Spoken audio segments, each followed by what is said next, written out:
오이라트군이 명나라 북변을 침공하자 명나라 조정은 급히 대동과 선부 방면으로 5만이 넘는 지원군을 파병하지만 이들은 대동으로 진군하는 도중 양화에서 에센타이시의 기병대와 맞붙어 전멸당하고 만다. 이에 정통제가 친정에 나서 대동까지 진군하지만 오이라트의 전력이 예상보다 강하자 북경으로 되돌아가게 되는데, 그러나 대동에서 선부를 거쳐 토목보로 향하던 중 에센타이시의 기병대에게 공격을 받게 되자 두 차례에 걸쳐 반격에 나서지만 도리어 5만에 달하는 병력을 잃고 정통제는 토목보에서 전쟁 포로로 사로잡히는 충격적인 사태가 벌어지고 만다. 이에 북경의 조정은 정통제의 이복 동생인 주기옥을 명나라의 7대 황제로 옹립하고 정통제를 상황으로 추대하게 된다. 그리고 북경 방어의 중책을 맡게 된 병부상서 우겸은 강북과 강남의 모든 병력을 동원하여 북경의 방어선을 재건하며 오이라트군의 침입에 대비하는데,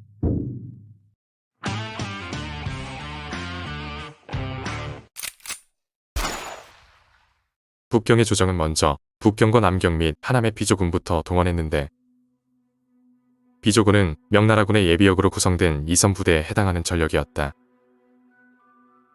그래서 비조군은 군대 경력에 더해 일부는 전투 경력까지 지니고 있었지만 전반적으로 정규 병력에 비해 연령이 높았기 때문에 전투력도 떨어질 수밖에 없었다. 이어서 산동과 강남의 연안에 주둔하면서 왜구를 진압하는 주력 부대인 비회군이 소집되었는데, 대왜구군이었던 이들은 연안 지역의 성들도 방어하긴 했지만 주로 해상의 왜구를 격퇴하던 수군 전력으로 해전에 특화된 탓에 국경을 방어하던 정규 병력에 비해 육상전에서의 전술 숙련도와 전투력이 떨어질 수밖에 없었다. 그리고 마지막으로 강북 지역에서 운하와 육상로를 따라 군량을 운송하는 부대인 운량군이 소집되었는데, 이들은 정규 후방 보급 부대로서 보조병이 많고 실제 전투 병력은 적은 데다가 훈련을 많이 받지 않기 때문에 사실상 북방의 정예군은 물론 비조군이나 비회군에 비해서도 전투력이 뒤떨어지는 병력이었다. 아울러 노련한 정예 강군 하나가 아쉬웠던 북경의 조정은 때마침 진모의 명나라군이 강남의 복건성에서 발생한 등무칠의 난을 진압하자 이들까지 곧장 북경으로 불러들이면서 사실상 두 다리로 걸어다닐 수 있는 정규 병력이라면 모조리 끌어모아 오이라트군과의 결전에 대비하게 되는데, 이렇게 긁어모은 병력으로 기존의 북방군을 증원시키며 어렵게 재건한 북방군의 병력은 총 22만에 달했다. 오이라트가 명나라를 침공할 당시 최종적으로 동원한 병력은 약 15만에 달했으며 대부분 기병과 궁병 위주로 편제되어 있었다. 우겸은 북방군 병력이 증원되면서 일말의 안도감을 느끼긴 했지만 그들의 전투력이 오이라트군을 압도할 것이라 여기진 않았다. 따라서 그는 전투력의 열세를 만회하고 오이라트군의 기병 전력과 맞붙어 승기를 잡기 위해 명나라군이 보유한 화기를 적극적으로 활용하기로 결정한다. 북방군의 병력이 빠르게 증원되면서 이들에 대한 재무장이 시급한 과제로 대두되자 명나라의 공부는 단기간에 화기를 포함한 각종 무기와 장구류를 대량으로 생산하기 위해 분주하게 움직였지만 그것만으론 증원된 북방군 전체를 재무장시키기에는 역부족이었다.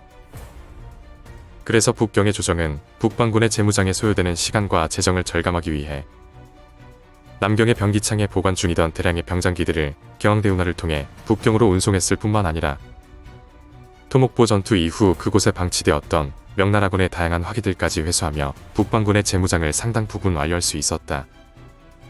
참고로 토목보에서 버려졌다가 회수된 명나라군의 화기와 장구류의 수량을 살펴보면 투구 9,000개, 갑옷 5,000벌, 화창 1만 1천정, 화총 2만정, 화전 44만 개, 그리고 화포 800문에 달했다. 우겸은 증원된 병력이 북경에 집결하자마자 즉시 북방군에게 집중적인 화기 훈련을 실시하는데, 토목보에서 50명에 달하는 장수들과 신료들이 전사한 탓에 증원된 북방군을 통솔할 지휘관들이 부족하자 우겸은 면직이나 파직 또는 투옥되어 처벌 중에 있는 무관들을 일괄사면하여 북방군의 지휘관으로 재임용했으며, 통주에 비축된 군량을 북경으로 신속하게 이송하면서 오이라트군과의 결전에 대비해 전열을 가다듬기 시작했다. 그런데 말입니다. 이때 에센타이시는 정통제를 앞세워 명나라 북변의 방어 요충지들을 항복시키고자 했을 뿐만 아니라 교역 협상에서도 정통제를 비장의 카드로 활용하고자 했다. 더 나아가 정통제를 북경으로 귀환시킨다는 명분을 내세우면 북경에 무혈입성할 수 있을 것이라 판단했으나 명나라 조정이 정통제를 대신할 새로운 황제를 옹립할 수도 있다는 점은 간과하고 있었다. 경태제가 즉위한 이후 상황이 된 정통제의 정치적 전략적 가치가 하락하면서 에센타이시의 계획은 물거품이 되어버렸고, 그 사이 우겸은 북방군을 정비하고 재건할 수 있는 소중한 시간을 벌 수 있었다. 그리고 바로 이 순간 토목보에서 거머쥐었던 승기는 에센타이시의 손을 떠나 우겸의 손으로 넘어가게 된다. 한편 명나라의 존망이 걸린 오이라트와의 결전을 앞둔 경태제는 급하게 조선에 조서를 발송하는데, 명나라의 고민은 비단 북경 너머에 주둔하고 있는 오이라트에게만 국한된 것이 아니었다. 북경을 위협하는 오이라트군의 공세가 계속되는 동안 만주의 여진이 봉기하지는 않을지, 타이순칸의 오이라트군과 여진이 연합하여 요동을 넘어 산해관으로 들이닥치지는 않을지, 명나라의 걱정은 눈덩이처럼 불어나고 있었다. 그리고 이러한 복잡한 국면에서 명나라가 실질적으로 도움을 요청할 수 있는 유일한 동맹국은 다름 아닌 조선뿐이었다. 결국 명나라의 경태제는 조서를 통해 조선에게 조선과 야인여진이 군사와 군마를 이끌고 요동으로 진군하여 명나라군과 함께 오이라트군을 토벌하도록 요청하는데, 표면상 조서의 내용은 단순해 보일 수 있지만 그 이면에는 사실 경태제의 많은 요구사항이 담겨 있었다. 당시 만주의 여진족으로 구성된 74개의 위소가 오이라트에게 전향한 상태였기 때문에 경태제는 조선군이 야인여진의 병력을 통솔하여 요동에서 명나라군과 함께 만주 여진의 준동을 억제하길 원했다. 아울러 타이순칸의 오이라트군이 재차 요동을 공략하면 이들의 남하를 저지하는 것은 물론이거니와 더 나아가 명나라 북방군이 에센타이시의 침공을 차단하지 못해 북경이 위기에 처할 경우 조선군이 명나라 요동군과 함께 북경까지 진군하여 북경 방어에 나서달라는 요청이기도 했다. 참고로 경태제가 조선에게 10만 원병을 요청했다는 일설이 있으나 조선과 명나라의 어느 사료에도 경태제가 조선에게 요청한 병력의 규모는 명시되어 있지 않다. 만약 당시 조선이 명나라에게 원병을 보낼 수 있을 만한 충분한 군사적 여력과 역량이 있었다면 모르긴 몰라도 조선은 분명 명나라를 위해 요동으로 파병을 했을 것이다. 하지만 냉정히 판단하자면 세종 제2기 조선의 세수가 66만 석 규모로 최대 4만 정도의 상비군을 근근히 유지하고 있는 상황에서 때마침 사군 육진 체제를 구축하며 북방 방어를 강화하고 있던 조선은 명나라로 원병을 보낼 수 있는 여력이 전혀 없었다. 그래서 일단 뒤로 한 발 물러선 세종은 국경 방어에 만전을 기하면서 명나라와 오이라트 사이의 전황을 면밀히 주시하게 되는데, 한편 이 무렵 에센타이시는 오이라트군을 세계에 제대로 재편한 뒤 북경을 향해 진군하기 시작한다. 에센타이시는 북경으로 이어지는 길목인 고국구에 이만, 그리고 북경으로 가는 관문인 거용관에 5만의 군사를 배치하고 스스로는 오이라트의 정예 기병들을 이끌고 또 다른 북경의 관문인 자영관으로 향하면서 북경을 풍전등화의 위기로 몰아넣는데,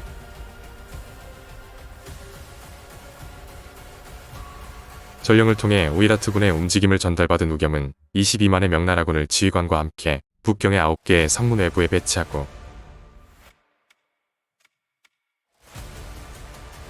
모든 성문을 걸어잠가 퇴로를 끊음으로써 이들이 물러설 수 없도록 배수의 진을 친 뒤 자신 또한 성 밖에서 직접 명나라군을 진두지휘하면서 전투에서 장수가 부대를 등지고 달아나면 그 장교의 목을 베고, 부대가 장수를 등지고 달아나거든 뒤따라오는 부대가 그들의 목을 베어버리라는 명령을 내리며 명나라군의 사기를 최정점까지 끌어올렸다. 그리고 그들은 결사의 각오로 진영을 갖춘 채 북경으로 다가오는 오이라트군과의 결전을 기다리고 있었다. 명나라군이 구축한 자영관의 방어선을 돌파하며 북경 교외로 진군한 에센타이시의 기병대는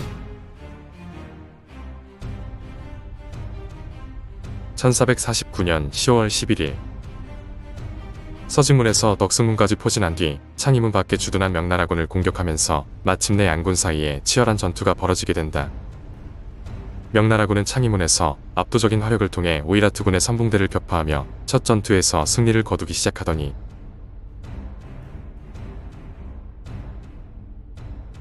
이날부터 5일 동안 명나라군은 에센타이시의 기병대에게 연전연패하는 줄. 이후 5일 동안 명나라군은 에센타이시의 기병대에게 연전연승하는 기염을 토하며 전장을 지배하게 되는데, 강한 비바람이 몰아치던 1449년 10월 13일, 에센타이시가 화기에 불리한 악천후를 이용해 명나라군에 대한 공격을 시도하자 우겸은 미리 덕승문 주변 빈집들 안에 신기형 병사들을 매복시키고 에센타이시의 기병 1만 기를 덕승문으로 유인하여 신기형의 강력한 화력을 퍼부으며 큰 타격을 가했고, 연이어 부총병 범광의 명나라군 기병대가 강습하여 오이라트의 기병 1만 기를 괴멸시켰을 뿐만 아니라 에센타이시의 동생인 우량타하이를 포함한 여러 적장들을 포격으로 쓰러뜨리는 엄청난 전과를 올리게 된다. 이에 연패를 안고 퇴각할 수 없었던 에센타이시는 덕승문에서 멀지 않은 서직문을 향해 대대적인 공격을 이어나갔고, 도독 손당이 지휘하는 명나라군을 몰아세우며 첫 승리를 앞둔 듯 했으나, 서직문을 방어하던 명나라군이 오이라트군에게 화전과 포격을 쏟아부으며 손당의 명나라군을 지원함과 동시에 때마침 모복수와 고래 그리고 석향이 급파한 명나라 지원군이 전투에 참여하면서 전황이 역전되었고,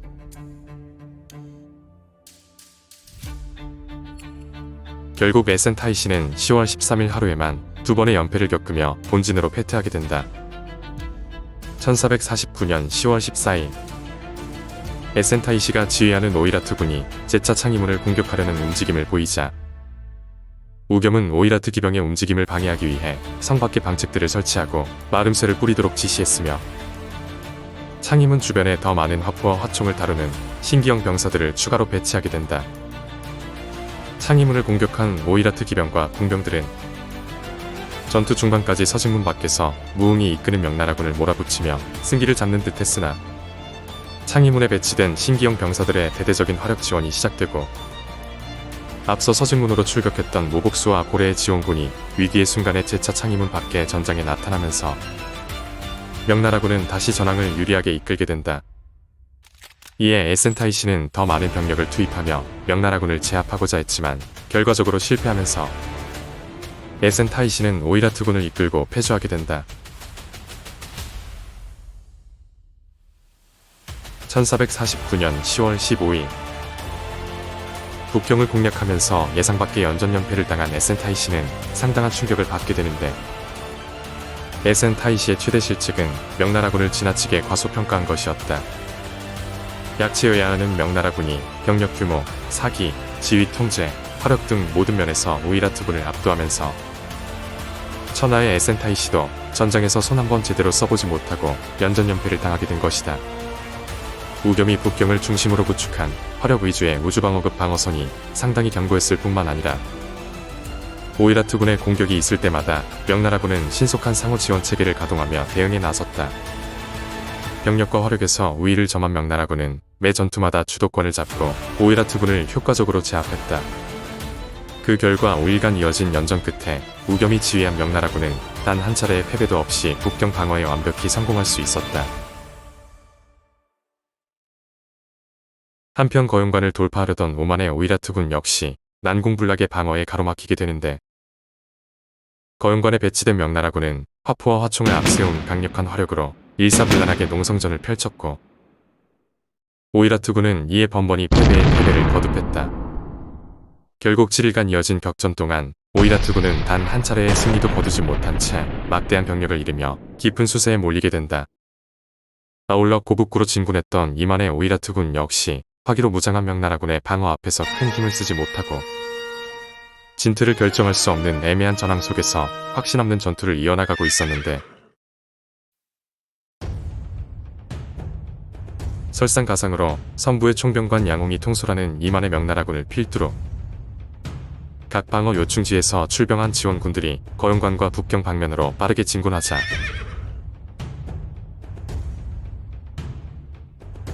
북경과 거용관에서 전세를 뒤집은 명나라군이 기세를 올리는 가운데 더 이상의 전투는 무의미하다고 판단한 에센타이시는 명나라 지원군에 의해 퇴로가 차단되는 상황을 우려해 오이라트 전군의 즉각적인 철수를 명령하게 된다. 간저들로부터 오이라트군이 10월 15일 밤을 기해 은밀히 철수할 계획이라는 정보를 입수한 우겸은 그날 밤 무려 1000문에 달하는 화포를 집중 배치해 오이라트 진영을 향해 맹렬한 포격을 퍼붓는다.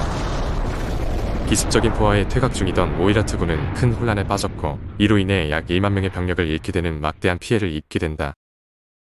이로 인해 오이라트군은 화잔병을 수습할 틈도 없이 서둘러 철수해야 했고 북경을 둘러싸고 벌어진 명나라와 오이라트 간의 전쟁은 명나라군의 압도적인 승리로 막을 내리게 된다. 한편 조선의 원병을 요청했던 경태제는 북경 전선에서 명나라군이 오이라트군을 상대로 승기를 잡자 곧바로 조선에 칙서를 내려 원병 요청을 철회하게 된다. 그러나 경태제는 오이라트와의 전쟁이 재발할 가능성에 대비한다는 명분으로 조선에게 군마 3만 피를 매입하겠다는 의사를 밝히게 된다. 이에 조선 조정은 현재 조선에는 3만 필에 달하는 군마가 존재하지 않는다고 회신했으며 결국 명나라와의 협의를 통해 5천 필의 군마를 판매하는 선에서 타협이 이루어지게 된다.